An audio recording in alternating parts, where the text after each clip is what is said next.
The term ancestors is a broad term. We are all connected, we are all one. We look at also our family bonds. How do we connect to the people who have walked this earth before us? Because learning how to tune in and be one with the people who have come before us helps us on our journey as well. It's almost like how right now you guys are tapping in and tuning into this lesson so that we might come together and learn how to expand as human beings, learn more about our soul journey and how to expand as human beings. Those who came before us also experienced the same things we experience right now. They experienced doubt, they experienced fear, they experienced all these things that a human has to go through to walk this path. Yet they found the courage to walk the path. And none of us would be here without everything that was passed down to us. I mean, the moment you wake up in the morning and you look in the mirror, you're seeing yourself, you're seeing every facet of yourself that was passed down from generation to generation, because your fingernails look like your mom's, or you'll be told that your nose looks like your grandfather's, or your eyes are your aunt's, and you learn that everything you are at this particular moment, you owe it to everyone who came before you. And it's important for us to honor that, because how many times have we also looked in the mirror and hated ourselves? How many times have we looked at ourselves and hated either the life we're living or where we are? And we don't understand that in this life and in this journey, we are not alone. We are intrinsically tied to those who came before us. And if you're to look at it from a spiritual sense, time can dissolve. You can dissolve time and call in the presence of those who came before you, and you feel their help and their guidance in this moment right now. When you look at how many times you've had to rush to a friend or your mom for help, imagine us being able to have access to those who have already walked the path, have already learned the path, and who can now offer us guidance as we're walking this path, because we cannot do it alone. We are here for each other. We cannot separate ourselves and our journey from each other. And it's important for us to be able to tap into that energy. So in that spirit, can we all try and close our eyes for a moment and take in a deep breath?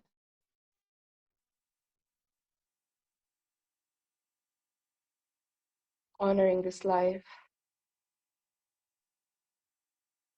honoring our existence, and understanding that we're all connected. We all breathe the same air.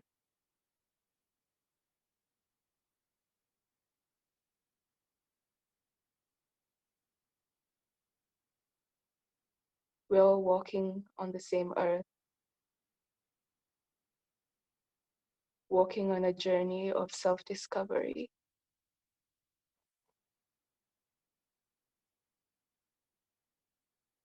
And as we walk this path, we're calling in the energies of those who came before us, those who had the courage to live through their own journey and pass down the wisdom from generation to generation. Because in this, we understand that life is a tapestry, that I am because you are, that we're all forming the same tree of life. We're all elements and branches and leaves in this tree of life. And as we continue walking down our paths and finding our own way through life, we too pass down this wisdom to our children and our children's children. So breathe this in and release. And you can open your eyes if you wish to.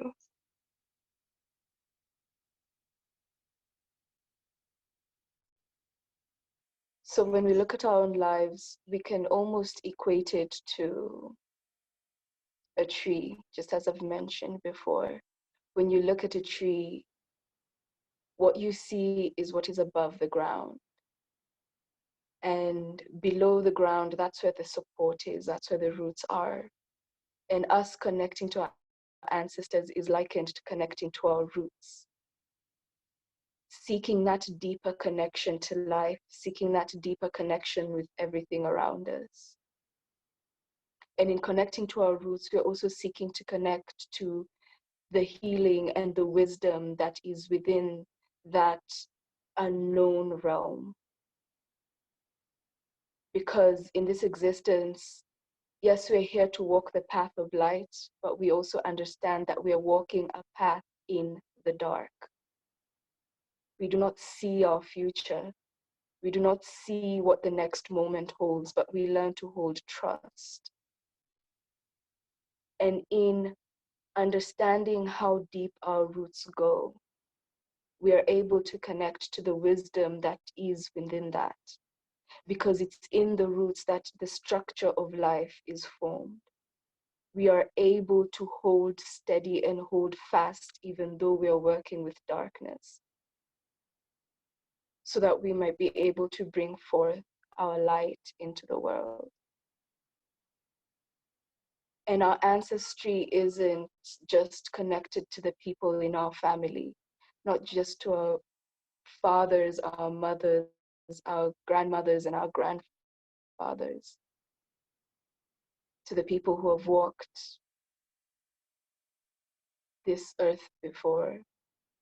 It's also to the plants and the trees, because they paved the way. They paved the way by breathing in and out, just as we do, to provide an environment for us to be able to be birthed into this world. Understanding this deep connection that we have to the trees, understanding this deep connection that we have to the animals around us, because they too are our ancestors. They came for us. Human beings are the last species on the earth, so to speak. We are the youngest species. So when we look back, we look at all these beings who have been here. Life was already there before we even came in, and we are life. That's why, again, we look at it as our ancestry, because we are the people who are, or rather, we are the souls who are coming in again and again, paving the way for each other to come into this life and experience this life as it is. That's why it's important for us to care for and nurture the world around us. Because in truth, we are not only nurturing ourselves, we are nurturing our expanded sense of self. Because we are not separate from nature. It's not human beings and nature, or as we've heard it before, man versus the wild. There's nothing like that. We are not separate at all.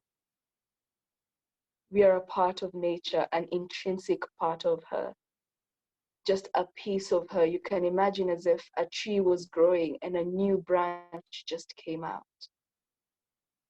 Just nice and fresh. That's the human race. That's a human species. Yet the whole tree has been there for so long. So when we look at the plants and we look at the animals, we understand that they have so much wisdom, because as a species, they've walked the earth much longer than we have. Because when we look at ourselves as human beings, the question is, what separates us from the rest of life, really, because we all seek nourishment. We all seek to survive. Our mode of survival might be different. We might have pulled ourselves far away from the perception of life as oneness, in that my survival perhaps is pegged on my job. You don't realize that the reason you have a job is so that you can have a roof over your head, so that you can continue to breathe this air and live this life as you're doing right now. And so that you can be able to buy that food that you need to buy, so that you can be able to go on that holiday, so that you can be able to dance in the waters and feel the wind all around you. We forget all this, that what we're doing is basically to experience life more deeply. Yet, just because our mode of survival looks different from other animals and other beings, we think that we're separate from it, and we're not. Because if any one of you has a pet, or you've taken your time to just look at animals for a long time, you observe how they move, yet they too are looking for sustenance. You wouldn't ask them, okay, now I think you've had enough years now on this earth, like now let's off you, like let's, you've had enough. They'd fight back. It doesn't matter whether you're the owner or, like, life always seeks to be here, because there's something that we're getting from it that is intangible. So we are all seeking sustenance in one way or another, and we seek our sustenance from the earth. We seek our sustenance from the food that we eat, from the connections that we have, and we cannot separate ourselves from it no matter how hard we try. Especially in this time of COVID, one of the things that even I have experienced is my need to be out in nature, because more and more of us are realizing that the four walls that we live in aren't enough, that the jobs that we've been in are a mode. We've learned how to hold everything as if it's the end. Like, once I get this job, that's it, I'm good, instead of realizing that the job that you have is simply a means for you to be able to experience life more. Because once you're able to pay your rent, once you're able to eat, you're able to sustain your physical existence right here. And other beings do exactly the same. The birds wake up in the morning to sing and look for their grain. The other birds are looking to find the frog in the pond. It's the exact same thing expressing itself over and over again in different beings. And us as a species understanding that we are not separate from that we seek to also be here. So how can we be here and be in harmony with the beings that came before us as well? How can we learn to interplay our existence with all of that? Ask for wisdom from the trees. Ask for wisdom from the birds. Ask for wisdom from our pets, because our pets also come to us for a reason. They're here to teach us, to remind us of the gentleness of life, and to also remind us that shit can get real, in the sense that we should not be afraid to express ourselves when we need to. Because what comes to mind at the moment are tigers, and how they are not afraid when they're hunting. Like, we cannot avoid having to take energy from one being to another. But when you look at it as not as a human being trying to let's say eat meat here, or when you remove that story and you just look at it as energy exchanging in a constant exchange mode, that's what we're doing in this life. And we honor that process as well. That's why in everything that we do, we honor life. And in honoring life, we understand that as honoring our ancestors. Because most of us also think of ancestors as just those people who came before us, you know, my family line, who have all these demands apparently of things that we need to do. Did you make an offering to your ancestor this morning? You know, it's not about that. Yes, we grab on to the closest, for example, again, with that analogy for the tree, you grab onto the closest exit that the branch has come out from, but you don't forget that you're part of the whole tree. Calling on your own bloodline is important, because those are the people who've actually passed down the exact genes that you carry within you, the exact expression that you have, that laugh that you have.